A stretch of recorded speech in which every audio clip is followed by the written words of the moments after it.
This is a lot more books than I was hoping I'd buy this quarter. Hey y'all, my name is Nat. I hope you're having a terrific day today, and for this video we are going to be doing my second quarter of the year book haul and unhaul.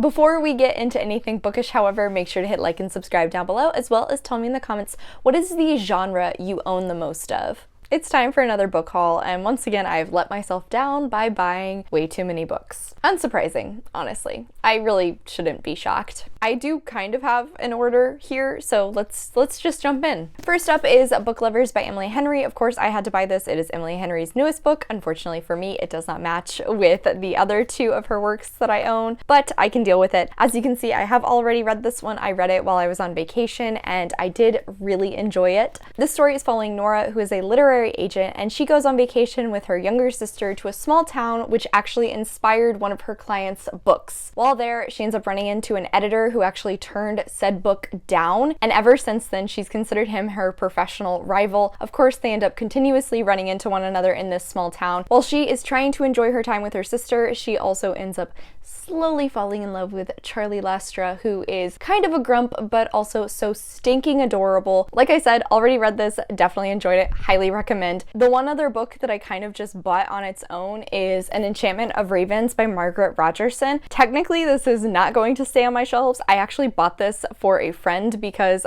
she knew that a Half Price Books near me had the specific edition she wanted, so I picked it up. However, I told her I'm gonna read it first because Margaret Rogerson is an author I've been really intrigued to try. I know this is a standalone fantasy. I believe it is set in a universe that has fairies, and is this the one where she's a painter? Yes. So our main character is a painter and she paints like the Fae Prince, but apparently she showcases him showing sadness, which is treason or something of the like, because apparently fairies are not supposed to showcase human emotions. I think he goes to take her to try and be punished, and then they end up falling in love along the way. That's just a guess. I'm not really sure. Fairies and I don't really have the best track record. However, I have heard that Margaret Rogerson's writing is definitely up my alley. This isn't very long either, which is really surprising since it's a standalone fantasy, so hopefully I can get around to it here soon before I have to give it to Allie. Next up is a big stack of books which I bought from a friend of a friend, and I got all of these for $10, so at least this was nice to my wallet, even if it kind of filled up my shelves. First is A Man Called Ove by Frederick Bachman. I know this is a contemporary following a grumpy man who I think has a very poor first impression of his new neighbors, but then they start to try and infiltrate his life, and slowly you get to know Ove and his sad backstory is my guess. I'm not really sure. I've heard this will definitely make you cry. I've been wanting to try out more Frederick Bachman's work, so hopefully putting it on my shelves will make me do that. After that one is Eleanor Oliphant is Completely Fine by Gail Honeyman. This one I talked about in my July TBR. See, I said that once I got to my actual TBR, it would be on my shelves. Another adult contemporary that I also believe is just following an individual as you start to learn about their tragic backstory and as they try to slowly heal and improve their life. I think it might have a romantic element to it. I'm not really sure. I do know that this is well loved. I am very excited to get into it. Like I said, that'll be happening this month. Fingers crossed. Then I have The Wrath and the Dawn by Renee Ahdieh. Another one where I don't really like faces on my cover, but this one is definitely better than the usual cover I see. This cover never caught my interest. However, this one, yeah, this made me pick it up. This is a YA fantasy, and I believe it is a retelling of the 1001 Nights story. I have heard tons of positive things about this. I also know it is enemies to lovers. That's all I want to know going into it. Hopefully it'll maybe give me the same vibes as The Wolf and the Woodsman. I would absolutely love that. And if so, I probably will blast through the rest of the series. I don't know why I make that promise. Chances are that probably won't happen, but we'll see. Continuing on with this stack, I also grabbed up Dark Places by Gillian Flynn. I think it's Gillian.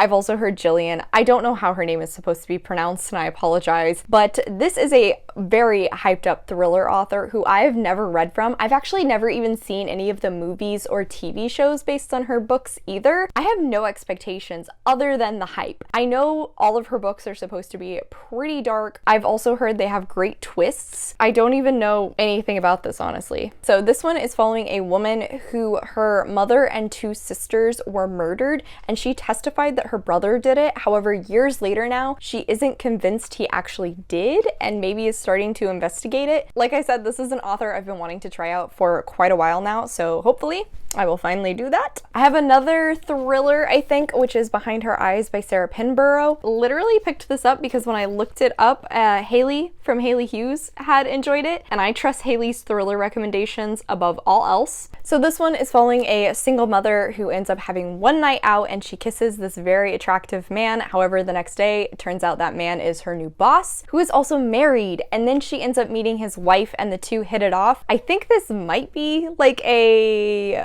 girl come to steal your life story, sort of similar to The Last Mrs. Parrish from what I've heard. I'm not going to guarantee that though. Like I said, Haley enjoyed it though, so that's enough for me to pick it up. Next up is the only nonfiction book I hauled this month, and that is Thick and Other Essays by Tressie McMillan Cotton. I believe this is an essay collection revolving around media and beauty standards, which is something I am very passionate about and have talked about quite often on my channel. So of course I had to pick this one up. I don't think I've actually heard anybody ever talk about this book, but I've had it on my TBR for quite some time, so hopefully now I can finally get to it. Maybe in nonfiction November if it doesn't pop up on any of my other TBRs before that. And then finally for this stack is a book that has a little bit of a backstory. In January, I did a video of reading books that were annotated for me by both of my best friends. I mentioned that for Christmas, the three of us decided to pick books, annotate them, and then gift them to one another. Then that person reads them, annotates them as well, and then we're gonna switch. So next is Project Hail Mary by Andy Weir. This is a chunky boy. I know it's a sci-fi story. I think it's following this man who wakes up on a spaceship and has no memories of how he got there. I've been told that's like all you want to know going into this, because if you know too much, it ruins the experience. I've heard tons of positive things about Andy Weir's work. I will say sci-fi is not a genre I tend to gravitate towards a ton, but I've also heard that Andy Weir's writing is absolutely hilarious. Hopefully I'll enjoy that aspect if nothing else. Next up is my book of the month picks for the last 3 months. First up is 𝗖ție by Vaishnavi Patel, and this is a story that I believe is based in Hindi mythology, but it is following a woman who is often considered the villain of the story, and I know she is asexual, and that's about it, honestly. I love mythology retellings. I also thought this cover was stunning whenever I saw it, so I had to pick it up, and I've literally heard nothing but positive things about it. I actually talked about this one in my mid-year freakout tag because I'm very excited to get to it. In May, I grabbed Darling Girl by Liz Michalski. Also talked about this one in my mid-year freakout tag because Peter Pan retelling, creepy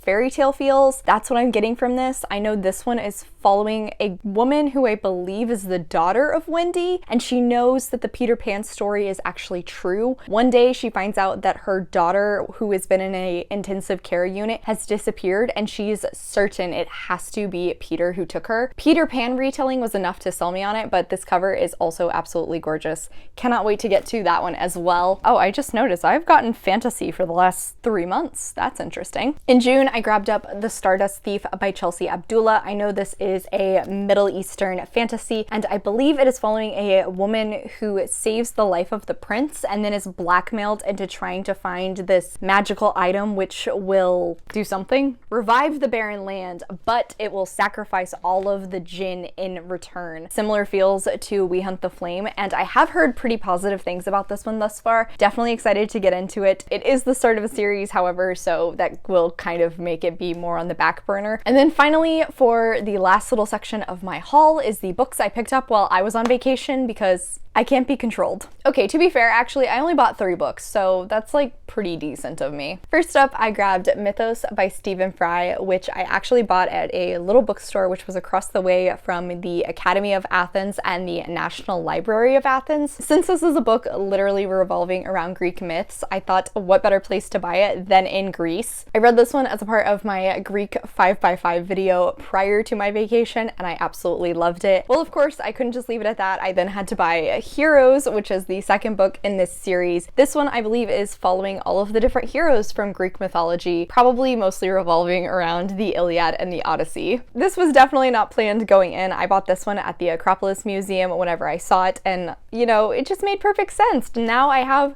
the matching covers, and once again, also bought it in Greece. Greek heroes, duh. I can't wait to get around to this one. I might have to check out the audiobook if Stephen Fry reads it as well and just follow along. And then lastly, actually was a book that I bought at Libreria dell'Acqua Alta in Venice. Their English section wasn't the biggest, but I was able to find a Karen Slaughter book, The Silent Wife. I don't know anything about this one. I know it's Karen Slaughter. It also has deckled edges, which is super cool. I wanted to support that bookstore, so of course I grabbed it up. I think this one is actually a part of the Will Trent series. I'm hoping that this could be read as a standalone. If not, this probably won't get read for a hot minute. We'll see. Okay, so that is it for the haul section of this video. As for the unhaul, unfortunately, I only have one book for you. Is it surprising to anyone that it is Survive the Night by Riley Sager? Probably not. I read this as a part of a Raid My Shelves video back in May. It let me down just like pretty much everybody else. Just looking at this book makes me a little bit angry whenever I think about the epilogue, so yeah, that's gonna go. Okay, so not the worst haul ever, but definitely not great. Oh, I can't even get it in the camera. What makes it worse is I actually considered doing one of those book buying bingo board things, but I don't think I have enough self-control for that. All right, y'all, so that is it for today. Thank you so much for coming to my channel. I really appreciate it. Make sure to hit like and subscribe down below. I have all my socials linked in the description if you're interested in keeping up with what I am reading. I come out with videos on Monday and Friday, but until then, I hope you continue to have a terrific day. Love you, bye!